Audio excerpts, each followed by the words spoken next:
Howdy gamers, and I started this year off with some pretty ambitious New Year's resolutions. And I accomplished none of them. I really thought I'd be able to overthrow the Queen of England and rule the world, but there's always next year. Plus, I did get to beat Luigi's Mansion 3 for the Nintendo Switch. That might have been the saddest thing I've ever said. Most people at the end of the year like to talk about the best games they played that came out that year, and usually there are 10 of them, but honestly, what normal person plays 10 brand new games the year they come out? And also why? I can go out and buy Mirror's Edge for $3.99 and I can guarantee it'll be better and cheaper than half of the recently released stuff on Nintendo Switch. Okay, never mind, Cube Life Survival does look pretty cool, but you still get my point. Honestly, the only new games I bought this year weren't even new. They were all ports. Judge me all you want, but I'd rather pay $50 for a Game & Watch or leave in the box for the rest of my life than $60 for PS1 Graphics Simulator.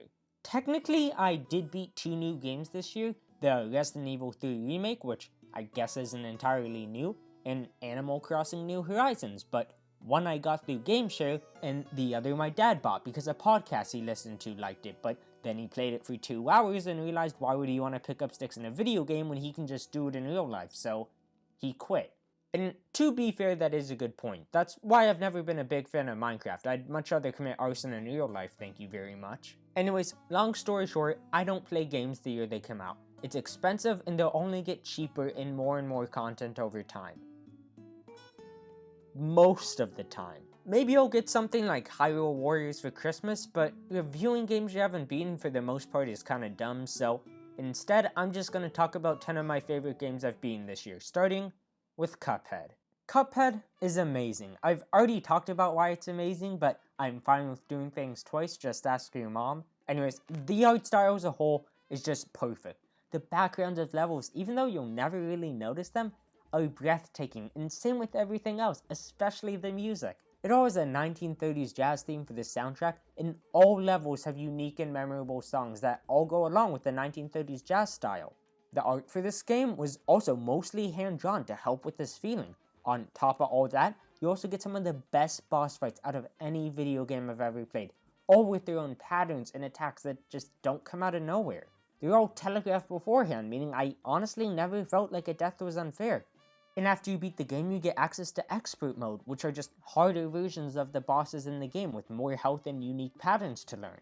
And if you're worried that Cuphead will be too hard, there's always a Simple Mode, which has its own unique pattern, so once you beat the game on Simple, you could just go and play back the whole game on Normal and then Expert. Finally, there's so many different weapons and charms you can equip, all having their own use in the game against different bosses.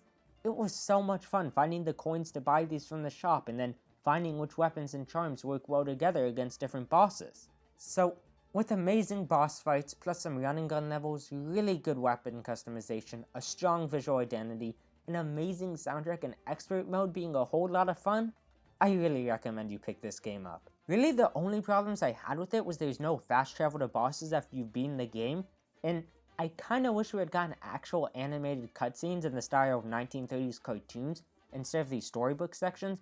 That way I felt like I would have gotten more immersed in the world, but those aren't really too big of issues, so once again, please check this game out. It's only $20 and is worth every penny. Next up, The Legend of Zelda Wind Waker, which came out a whole 18 years ago and I'm only now getting around to it. Hopefully now you can see why I don't talk about games the year they come out. No one wants to see a fetus explain why The Legend of Zelda Wind Waker is one of the best Zelda experiences out there. But now that I'm older and know what a Wii music is, I can finally talk about The Legend of Zelda Wind Waker. Wind Waker was a really fun experience for me, because after beating Breath of the Wild in 2019, I went a bit Zelda crazy and started playing through all the Legend of Zelda games I had always wanted to beat. After I beat Breath of the Wild in June, I started on Ocarina of Time, which I ended up beating in February.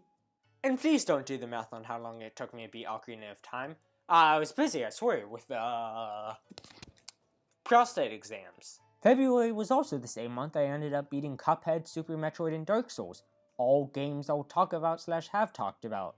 Anyways, after beating Ocarina of Time, I started on Wind Waker, which probably would have taken me longer to beat, but the Earth got a tummy ache so I couldn't travel anywhere for spring break. And on top of that, I got an extra week for spring break before I'd have to go back to school in person. Little did I know that it'd be a bit more than 2 weeks before I could go back to school in person. Try over 10 months. Anyways, during that time, I played a lot of Wind Waker, and it wasn't just to hinder the pain, it was also because it was fun. Honestly, Wind Waker will probably always be special to me just because of how I experienced it. Instead of going to Florida and seeing the ocean there, I got to ride on the Great Sea and kill a really big bird. Anyways, I should probably talk about the game, and the dungeons are some of the best in the Legend of Zelda franchise, all with fun themes and gimmicks. You also meet some amazing characters who you grow attached to, and sometimes you even get to take them into the dungeon and they help out. Also, the story of this game is really fun. There's so many twists and turns along the way, and it'll immediately grab your attention. The side quests are amazing as well, cause I mean it's a Legend of Zelda game, what did you expect? And finally, the Great Sea is actually so much fun. Just sailing around it with the music is an experience, but getting maps and getting to chart out the entire ocean was so much fun. Plus, each plot has one specific island with something on it, so the ocean actually felt like it had a purpose. And since everything is perfectly spread out, it didn't feel unnecessarily big, it just felt normal big. Plus, also on each plot of land there are the fish who if you feed will give you a hint, and these are such an important part of the game, and make it so much fun. Never look up anything in this game. If you find an island with a cave and can't figure out how to get inside, just find the fish and they'll give you a really helpful hint as to what to do. I don't think this game is a masterpiece though, and I'm not entirely sure why that is. I think a big part is that money is pretty useless throughout the game until the very end, which means that for most of the game you'll just have max money not spending it, and then all of a sudden Tingle requires you give him pretty much the entire freaking economy, so you have to go grind money for a bit. Really though, I love this game so freaking much. If you have a Wii U, GameCube, or Wii, just play this game. You really are missing out on one of the best gaming experiences there is. It honestly stinks Wind Waker isn't on the Switch, because Nintendo seems to be porting literally every Wii U game they can onto it. I mean, it's only a matter of time before you get Disney Planes on the Switch, and at that point, humanity will have peaked. The Nintendo Switch still has games though, and one of them I beat this year, and it was Luigi's Mansion 3. This game makes me so sad because literally no one talks about it, and I don't know why. I've honestly heard more people talk about WWE 2K Battlegrounds than Luigi's Mansion 3, and I don't know if I can live with that. Luckily, I'm here to spread the good news and talk about how amazing Luigi's Mansion is. First off, if you enjoyed Luigi's Mansion 1, just get this game. It's a better version of that. First off, there's actually something to spend your money on, which means if you don't care about getting a high score, there's incentives to collect money. And there's even more to collect than money. This game has some collectibles, like booze and the gems. But notice how I didn't say fun collectibles, because most collectibles are like tax audits. They're optional and kind of boring, and the collectibles here are no exception. The booze are optional, and just like the first game, they're hidden around and you have to suck them up. But the gems are completely new, optional, and there's a certain amount on each floor, and you have to solve some puzzles to find them. Also, the puzzles in this game are the best they've ever been in the series. They added so many new movement options, which means puzzles are more than just sucking something up. You can now swing stuff around, and there's also Luigi, who can do some things that Luigi can't, but Luigi can do some things that he can't. I expected Luigi to feel like a gimmick, but he honestly doesn't. Also, the game is a lot longer than the original, which is nice because now you actually get your money's worth. And instead of the floors feeling similar, you now have unique themes for each one, helping them to feel different and adding a lot of variety, which is so cool to see. Other than the floors, another way that this game's had variety is with the combat options. If I made a list of all the ways you could defeat ghosts in the first game, it would probably be classified as a waste of paper because of how short it would be. All you could do was suck them up, but now you can swing them around, you have the plunger, a jump, and you can still suck them up. To summarize, this game has amazing atmosphere, even better than the original. Floors are varied and unique, the puzzles are the best they've ever been, being so freaking creative. The best boss fights out of any Mario game, yes, even better than the stapler from Origami King. An amazing combat system with so many unique moves, and you can also use those moves in the environment to interact with things, a whole lot of collectibles, and my only real problem with the game was, yeah, the floors are unique and allowed for fun and different gameplay experiences, but it didn't feel like one connected hotel. What hotel has freaking Egypt in it and why? What are their goals here? Should I be concerned? Also, there were some parts that just felt like padding. We have to go back to old parts of the hotel to chase down a cat that were just not needed. It's only a few times though, so I do recommend you check out this game. But if you're looking for a puzzle game with no padding, you have Portal. Portal is a masterpiece, and if you've never played it, I can't recommend it enough.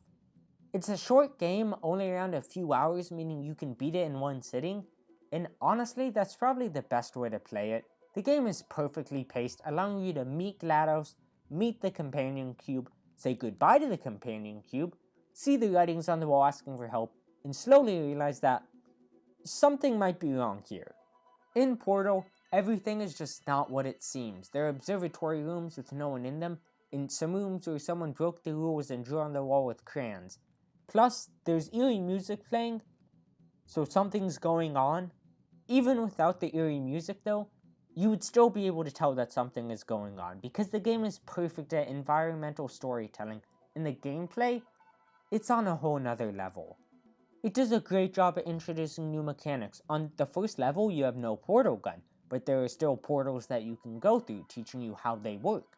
And at the end of the first level, now that you have an understanding that if you go through the blue portal, you'll come out the orange portal and vice versa, the game gives you a portal gun to use. Then you realize how the portal gun works, realizing you can only shoot at certain places and that you can build up momentum with it. Once you've learned all that, the game then gives you the orange portal gun, and from there you play through the rest of the game as it builds upon the idea of the portals and introducing new mechanics, each puzzle getting increasingly more complex as the game goes on, but never overwhelming you, making you feel like a genius. Also, sometimes there are more than some ways to solve a puzzle, which is awesome. GLaDOS herself is just hilarious as well, and I don't even want to mention the ending, because the ending sequence is probably one of the best out of any video game, and I'm so glad I managed to go in without spoilers. To summarize, Portal is a game that you could literally pick up right now on Steam, play through it in a day, and I guarantee you, you will not regret it. The puzzles are perfect. You have so many of those moments where you feel like a genius for, well, doing exactly what the game wanted you to do. As well, the story being told is awesome, and GLaDOS is such a good character. And speaking of games that are cheap and that you can pick up right now and just beat in a day, OneShot. OneShot is just a game that I never hear anyone talking about, and it pains me. It's an adventure puzzle game where you control Nico, and you also play as yourself, because you're the god of OneShot, and you'll get these fourth wall breaks where Nico will speak to you, the player, directly. Those aren't the only type of fourth wall breaks though, you'll also get some that are the best I've ever seen in a video game. I'm not exaggerating either, it's so freaking cool, but I don't want to say any because they are best experienced with no idea of what's about to happen. Also, I said it was an adventure puzzle game, and what I mean by that is that you walk around a large open area solving puzzles, progressing through a story. Although, calling them puzzles is kind of insulting. It would be like calling Mario 64 a Glover clone. Just don't. And the reason why I say it's insulting to call them puzzles is because they blend so perfectly into the gameplay and story to the point where they just don't feel like puzzles. If you've played the game, you know what I mean, and you'll also know that the characters in this game are so freaking good. You become emotionally attached to so many of them, and a lot of them are really interesting. Speaking of interesting, you have the lore behind everything. It's never shoved down your throat, but it is there in the journals, or just by talking to some NPCs. OneShot is just such a good game, and the ending, just like with Portal, is the cherry on top. Also, if you beat the game and aren't satisfied with the ending, or you thought it was too short, you can play through the game a second time, but this time things are different, and supposedly the ending for the second playthrough is really freaking good. I say supposedly though because I just haven't done it, because if you remember, I was busy this year trying to overthrow the Queen of England.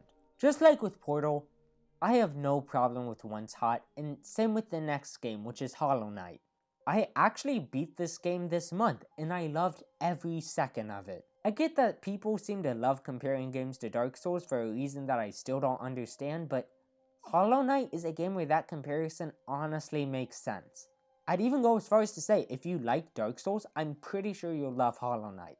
There are a lot of differences though, like the fact that Dark Souls has spider boobies, and also that Hollow Knight is a Metroidvania, which is where you're exploring a huge map, getting upgrades to progress and unlock new areas. These upgrades though feel so natural that they feel like an extension of the character, not some arbitrary power-up, and the places you'll explore feel so real. They all look so different from each other, and I've heard people say that, oh, the only difference between the places in the game is the color scheme, but I'm pretty sure those people should be diagnosed with being an idiot. These places are all so unique, and it's so satisfying when you find out where you're supposed to go next. Also, the map in this game is so good at letting you know where to go next, because you'll see all the places you haven't explored yet. So, if you're stuck, you can always search one of those places. But you probably won't need to, because the game makes you remember when you get stuck. Like the black barriers blocking you from going places, you'll remember them. So when you finally unlock the power-up that allows you to go through those objects, you'll know exactly where to go. Plus, there are markers which really help out, but they aren't even just for marking places you haven't explored. You could also mark stores which help sell charms, which are a lot like the badges from Paper Mario, allowing you to equip a skill, but there's only a certain amount of charm points you have. You can get more charm points though through some upgrades, along with upgrades for your health, and there's still so much more to mention, like the amazing boss fights that are tough but definitely fair, the grubs, the stag stations allowing you to fast travel, which might sound bad, but trust me, it's not. The fact that the map is big but with a purpose, so there's always stuff to do. The amazing art style, which I'm pretty sure is hand-drawn, and god, it really does show. Plus, the game is so cheap, but there's so much playtime you can get out of it. And the amazing sound design. This game honestly has the best sound design out of any game I've ever played. I don't really know what makes sound design good. I mean, frick, I don't even know what makes Dove body wash taste good, but just trust me, the sound design is amazing. I really hope I mentioned everything good about Hollow Knight, but there's just so much to it, and there's really nothing I even hate about it. Another game that has nothing wrong with it is Portal 2. So, fun fact, Portal 2 is actually the sequel to Portal, and is also probably the best example of how to do a sequel. I actually ended up playing Portal 2 in one sitting the day after beating Portal 1, so you might be expecting the game to only be around 3 or 4 hours because of that, but nope, the game is around 9 hours, which I don't usually play 9 hours of video games in a day, or at least I hope I don't, but I just love this game so much. First off, this game has amazing fan service for if you've played the first game. I'm not gonna say how it has fan service, but it's just so cool.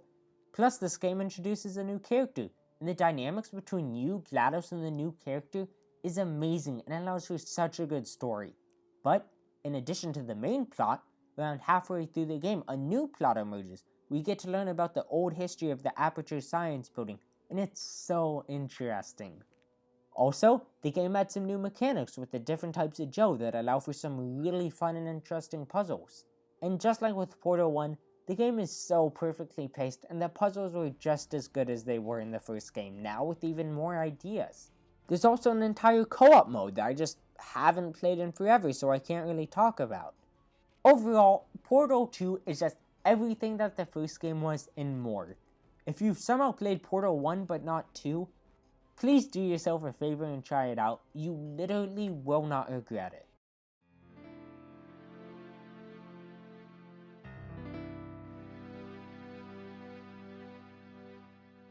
Ocarina of Time is a masterpiece. I know, hot take.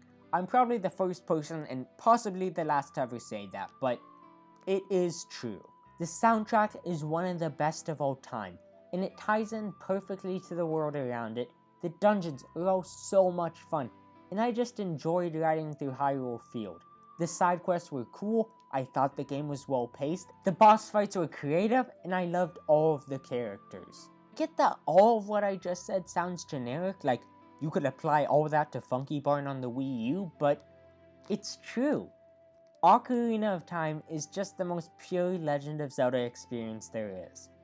It might not be my favorite thanks to Skyrim 2 and Clay the Game, but still. In fairness though, Ocarina of Time might not be for everyone. Some things are really freaking cryptic, like, what the frick am I supposed to do here? And there's other cryptic stuff too, like that one time where you're supposed to hold up a fish in a bottle to get inside Jabu Jabu. Still though, most of the game can be beaten without a guide, and I feel like I do have a tolerance for old game jankiness, so I don't really mind stuff like the water temple. Honestly, the water temple was just one of my favorite temples, and I know that just seems like I'm trying to be cool, but I'm not. If I was trying to be cool, I'd tell you about my amiibo collection. Just the way you raise and lower the water levels to reach new areas was so unique, and from the beginning, you can already see pretty much the whole dungeon. It's just a matter of getting there, which made it stand out from all the other dungeons in the game. To summarize, just play Ocarina of Time. There's nothing about it that hasn't been said, but it still holds up to this day and is a classic. Just like Super Metroid. Fun fact about it, it's a Metroidvania, just like Hollow Knight, but honestly, I think I like Super Metroid more. The map is small, but it's dense, meaning there's no need for fast travel, and the pixel art in the game is gorgeous. There are so many different power-ups that all feel separate and unique from each other, like there's the Charge Beam, which allows you to do more damage, the Wave Beam, which allows you to do more damage, and the Plasma Beam, which allows you to do more damage. Jokes aside though, those are actually unique. All those upgrades do other things too, like allowing you to charge your shot, or allowing your laser to go through walls. Also, some of those upgrades were optional, and there are other optional power-ups too, which just makes each power-up you get feel special. There are so many hidden secrets. When I finished the game, I was so far behind on completion percentage, but the best part is though, the secrets aren't just hidden little things. A lot of them were like mini puzzles. You might see an upgrade that you want out in the open, but it's not immediately obvious what you're supposed to do to get it, which is really cool. And in that way, it encourages you to look for the optional power-ups so you can get to the out in the open power-ups. Plus, you can beat the game in so many different ways, and by that I mean the order that you do things in, which is awesome. I love when games do stuff like that, because then it feels like a totally unique experience. Even if the ending of the game will be the same for everyone, the fact that everyone got there differently is really cool to me. And speaking of the ending sequence is so freaking cool, and I don't hear too many people talking about it, which, to be honest, is probably a good thing because, spoilers? The final boss is just so cool, and honestly, same with all the bosses in this game. Some of them are really tough, but the game always made sure to have a safe spot by them, so I never really minded. Finally, this game has the best atmosphere out of any game I've ever played. It's just amazing. The sound design, while not as good as Hollow Knight, is still top tier, but once again, the atmosphere manages to be better thanks to the amazing soundtrack. Finally though, it's come to an end. My favorite game I beat this year, even though I played most of it last year, Dark Souls. You see, you can tell that this game was my favorite because it's signed by Tommy Wiseau.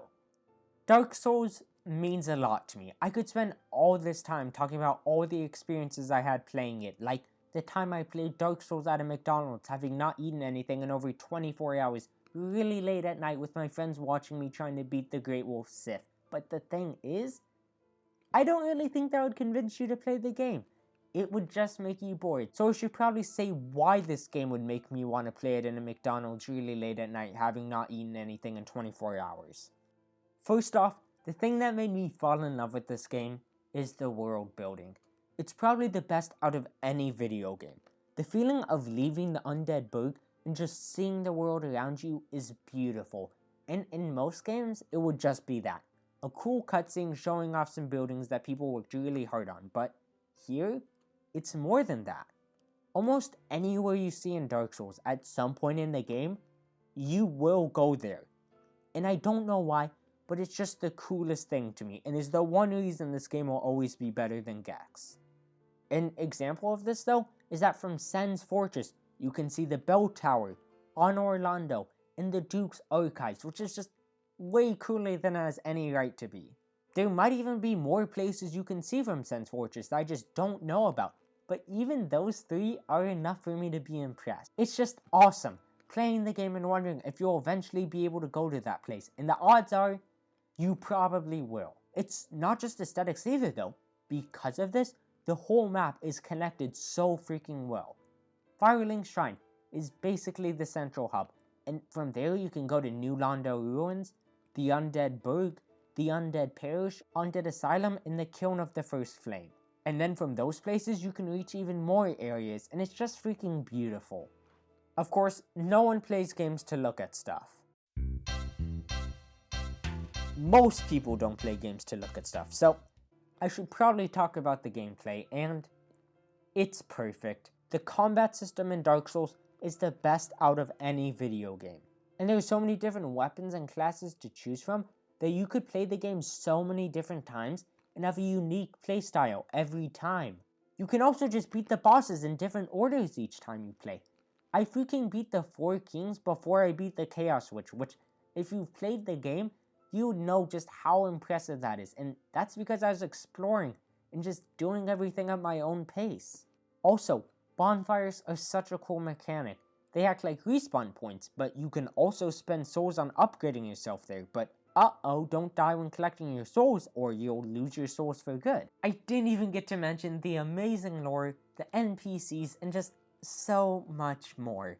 I could talk about Dark Souls for hours, but please, just trust me, play this game. If the game is too hard, it doesn't matter. You can get good, you could grind, or you could just use a guide and get better items. You probably won't even need to though. Honestly, the difficulty of Dark Souls is really freaking exaggerated. Just play the game. Well, I rambled about 10 video games for around 20 minutes longer than any human ever should, so that's nice. And if any of those games seemed like they were fun, that's because they are, so you should go and check them out. And if any of those games didn't seem fun, frick you, those weren't opinions, they were facts. Learn to tell the difference. Anyways, I should probably get started on next year's list, so I'm just gonna pick a game at random, and yeah, 2021's gonna be bad.